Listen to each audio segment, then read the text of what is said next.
Yeah, this is the Badwater 135 Ultramarathon. It's widely recognized as the world's toughest foot race. We're here in Death Valley, and it started at Badwater Basin. They run over 3 mountain ranges. The finish line is 135 miles down the road at Whitney Portal, Mount Whitney. It's always hot, it's always extreme, nothing easy about it. Actually, you should be recording this. Oh, I am recording this. Oh, are you? Yeah.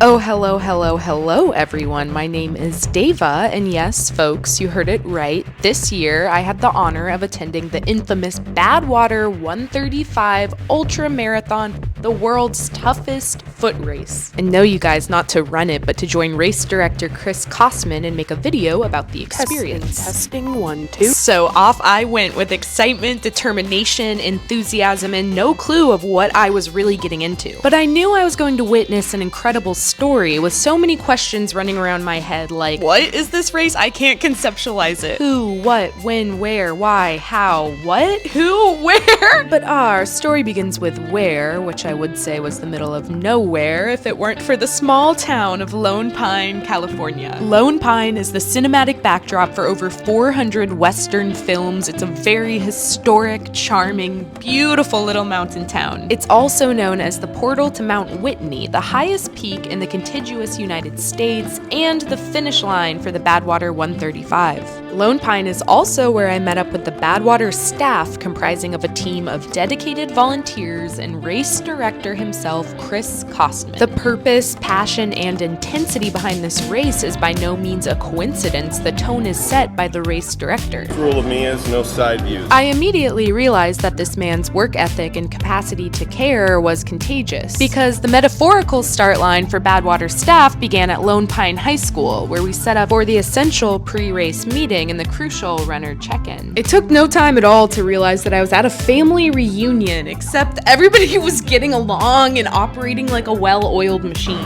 Nice job. Under Chris's direction, we efficiently prepared everything that night for the runners to come into town the next day, because let me just tell you, the full moon signaled that the runner infestation was spreading rapidly. So this race is invitational. To even apply to compete, runners have to have completed at least 4 100-mile ultramarathon running races.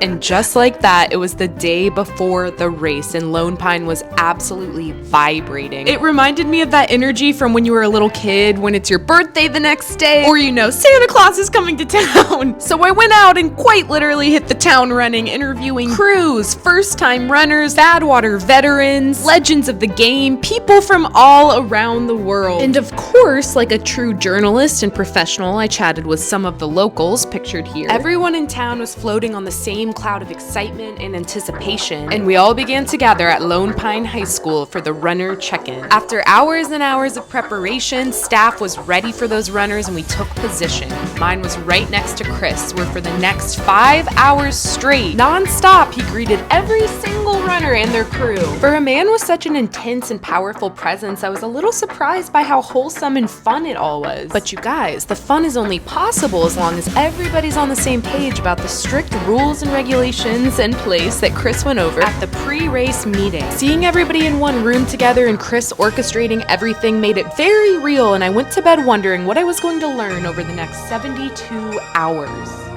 Let's get it, you guys. This is gonna be crazy. Let's go. I can't wait. Boom. It was race day, and all I knew for certain was that I was going to be drinking a lot of coffee and riding alongside Chris and his right-hand woman, Badwater 135 veteran and longtime volunteer, Stacy. This race has an evening start time, so around mid-morning we began to make our way into Death Valley to get to the start line at Badwater Basin. This was Chris's 25th year directing this race, so believe me when I tell you that he knows this national park and this course like the back of his hand. Death Valley is the hottest and driest place on planet Earth, you guys, and it's the beginning of July. There were burn marks on the side of the road where cars had erupted in flame, and 99 people were about to be let loose to run 135 miles through here. So not just Badwater, but the National Park Service has many strict rules and regulations in place to ensure safety and preservation, not just for the people, but for the park. There is just no wiggle room in this race. Failure to follow any of these rules by runners or their crews can result in penalty and disqualification. So it's severely important as director of this race that Chris enforces these rules and monitors everybody the entire time. This year we had 99 on the start line, representing 24 nations and 25 of the U.S. states. 282 feet below sea level, Badwater Basin is the lowest point in North America. Oh, I'm just taking videos of everything. And it just happens to be our start line. Under Chris's direction, we began to set up the start line, and all that was missing at this point was our runners. For safety purposes, this race starts in 3 waves, one at 8 p.m., 9 p.m., and 10 p.m. Crew vehicles for the 8 p.m. start time started slowly trickling in. An absolutely mandatory safety precaution was that as the sun set, the blinky lights must come on. Forget everything you've ever heard about calm before the storm. This was the chaos before the storm. And all I could do in these final moments before the madness commenced was bask. All right, all the support crew, you have to leave. Goodbye. Whatever you do, don't start thinking about the fact that you have to run all the way up Death Valley, over those mountains, over another set of mountains, get to Lone Pine, and then run up another mountain. Sing happy birthday to Kim. It's 9. So ready? Happy birthday to you. 5. Happy birthday to you. 2, 1, go! Love you, Uncle Dave! And we were off. Well, at least until it was time for the second wave of runners to start. Chris insisted that we follow the first wave of runners down the street, encouraging them. Chris's personal Gumby has become sort of a mascot for Badwater races. It accompanies him at all times and reminds runners to remain flexible and overcome obstacles. As we stopped along the roadside to cheer on the runners, I had already accepted that I had no idea what I was in for. And I still felt miles and miles away from understanding the why that was driving this story, but I started to realize that to understand the why, I should start with the who, and the who behind it all was Chris. Have a great evening and night. Thank you. Nice outfit. Online, you'll find a long list of achievements and contributions that Chris has made to the world of ultra sports. But after spending time around him, I had a feeling that there was much more to him than just the statistics and records that he holds. And as we went back to the start line for the second wave and the third, I couldn't help but marvel at this experience he was creating for so many people. India, Philippines, Ukraine. What do we have over here? Italy, Mexico, Czech Republic, more India, United Kingdom, and Japan. All right. Oh yeah, and Florida. Gani Sudundayo. That means kick some ass. Scorching the highway. Don't forget 3 mountain passes. Just think about me at the finish line with your belt buckle.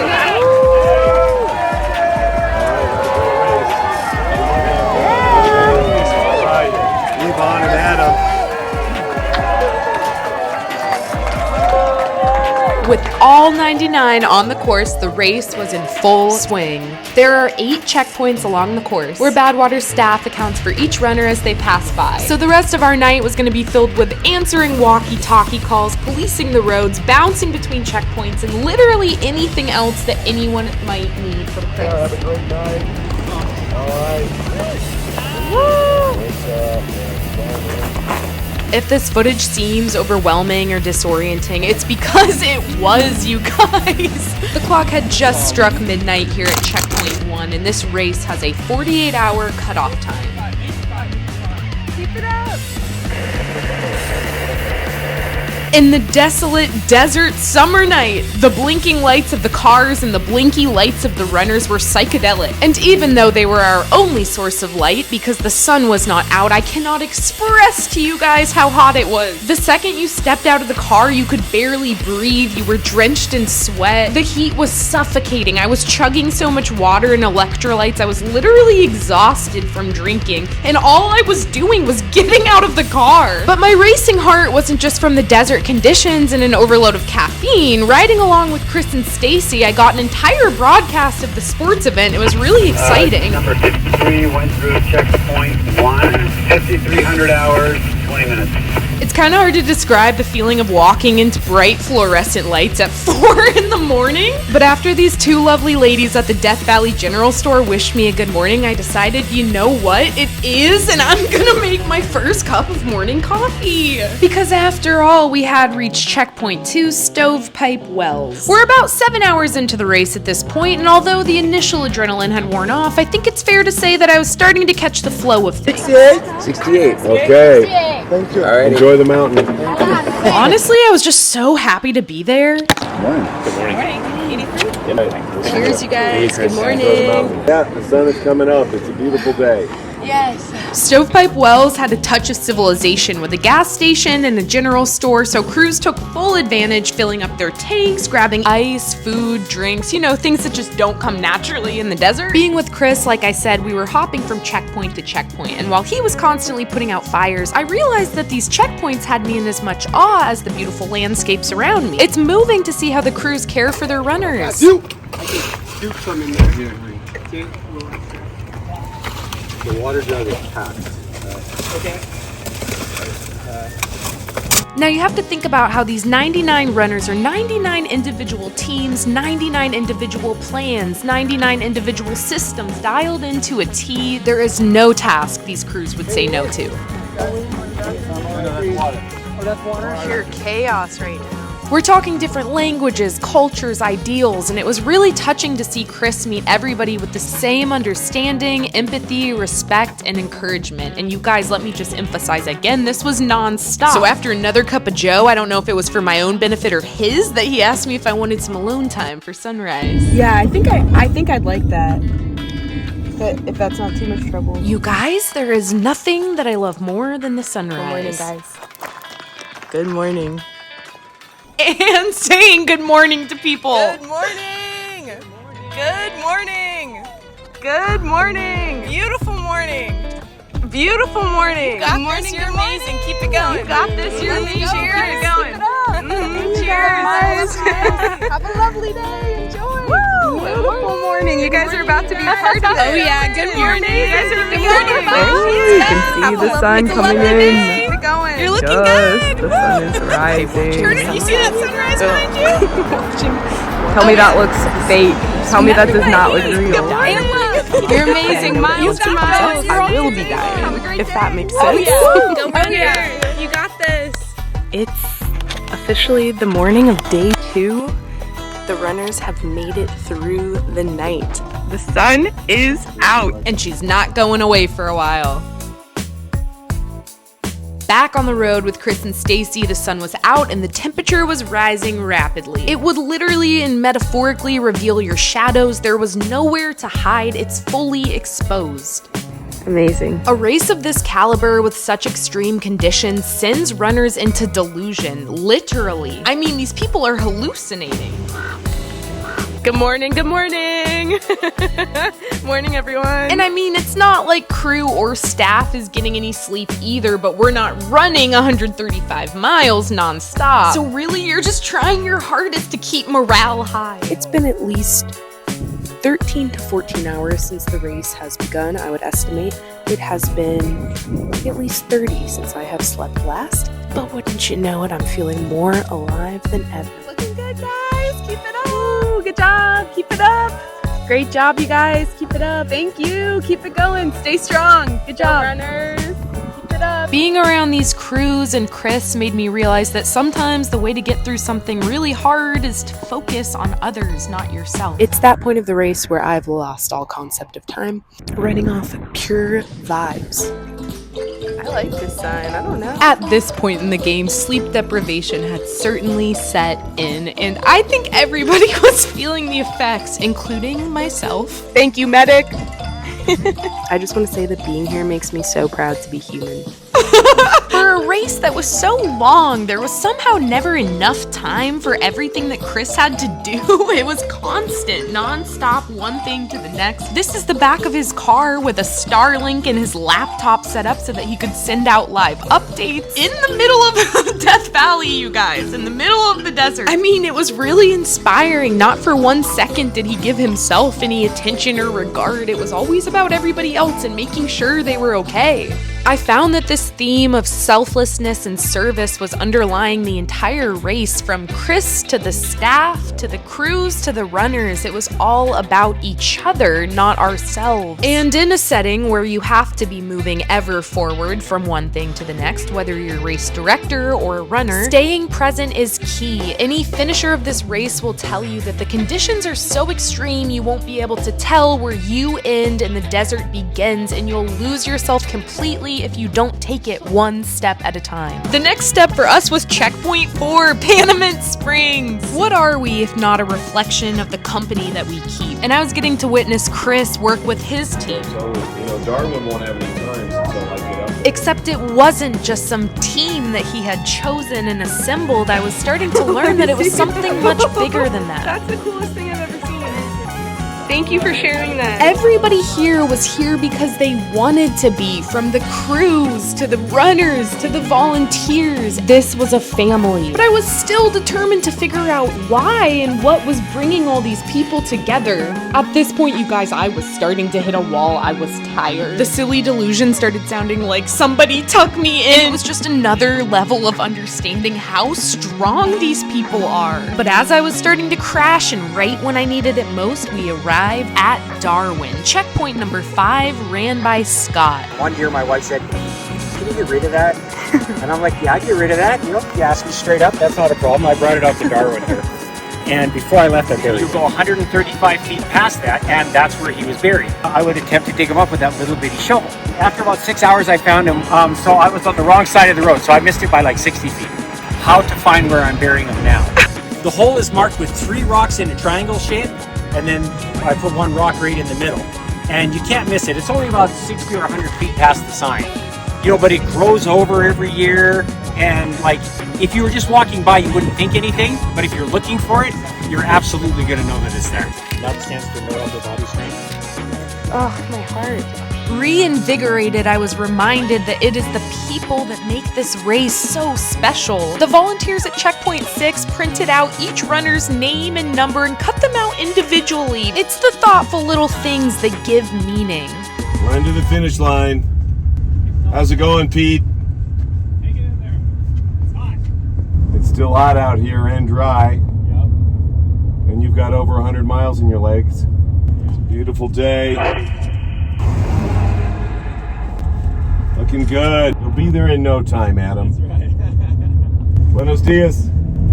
Andale, muchacha. It was at Checkpoint 7 where I made the mistake of finding a bed and transporting into the next morning. At last, we were back in Lone Pine, and we were greeting good morning to the runners. Good morning, good morning.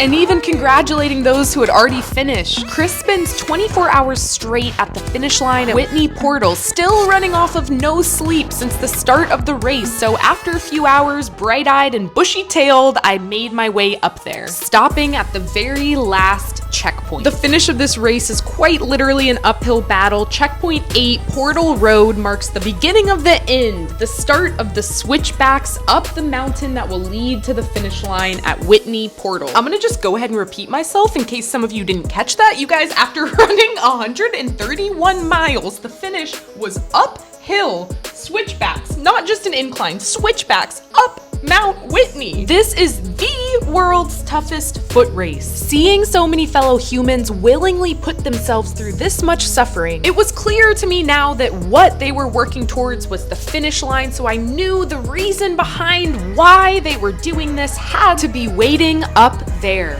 Oh, the trees! After hours and hours of desert and mountains, the trees were a refreshing embrace. The dramatic change in temperature in the lush landscape could only mean one thing. We made it to the finish line at Whitney Portal, Mount Whitney. Just like clockwork, every time a runner and their crew was approaching the finish line, Badwater's staff kicked it into gear, set up the finish, and cheered them on with everything we had. Let me clarify, everything we had left.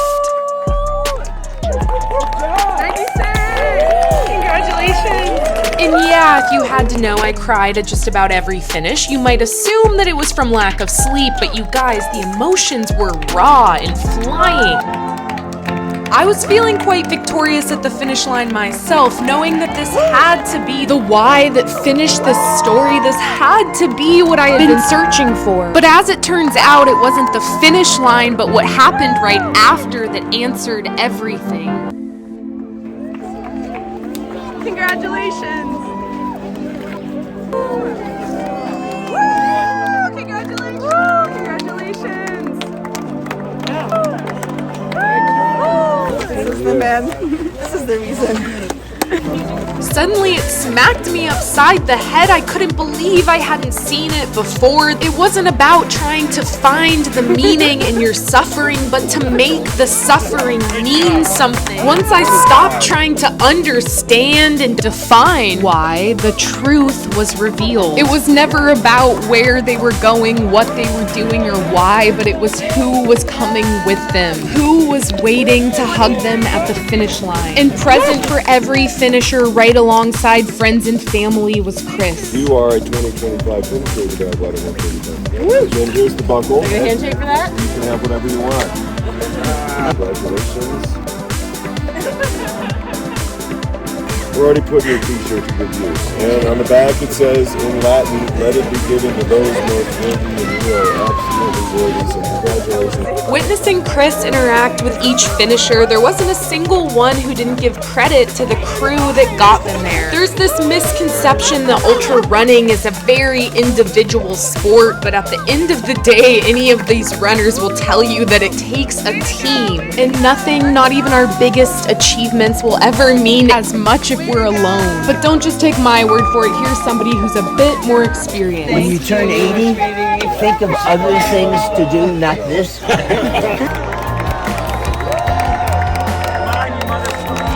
Let's go, Bob. Looking good. You have a lovely day, Bob. We'll see you at the finish.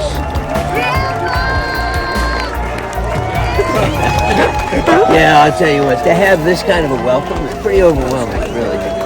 At the end of the day, my crew, and especially Lisa, my coach, mentor, friend for 20 years, she made it happen, man. Will Litwin, who I race with all the time. Everybody knows Marshall Ulrich. He and Heather rounded out the crew, and it was just the most amazing crew I've ever had in 20 years of doing this stuff. But most people wouldn't imagine that you could rebuild yourself even stronger at 80. I had a score to settle, buddy. Getting quiet enough to listen is when you'll hear the answers. You're just so inspiring to so many, and you just don't know how many girls out there watching. They're just beasts. Once the final racer had finished, we packed up and headed back down the mountain to Lone Pine High School for the closing ceremony / pizza party. I watched in awe as Chris was somehow still standing, and I couldn't help but smile. I've heard that your purpose is your passion in service of others, and here Chris was serving his family.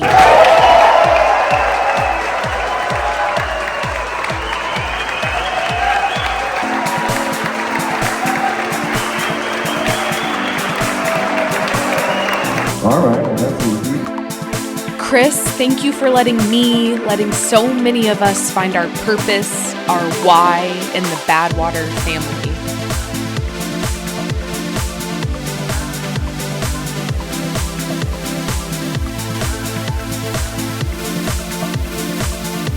Let me show you what I'm looking at. Alright, you guys, I've got a series of heart rocks going. I'm gonna give them out to runners, crew, staff members that need it most in their darkest moments. So just a little foreshadowing, I'm gonna be keeping this in my pockets that I don't have. So I'll probably just be holding them, infusing my good energy into it, and then giving it to the people that need it most.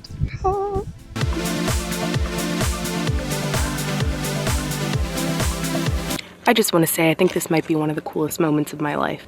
I don't even know how I'm gonna ever verbalize this one, but darn it, I sure am gonna try.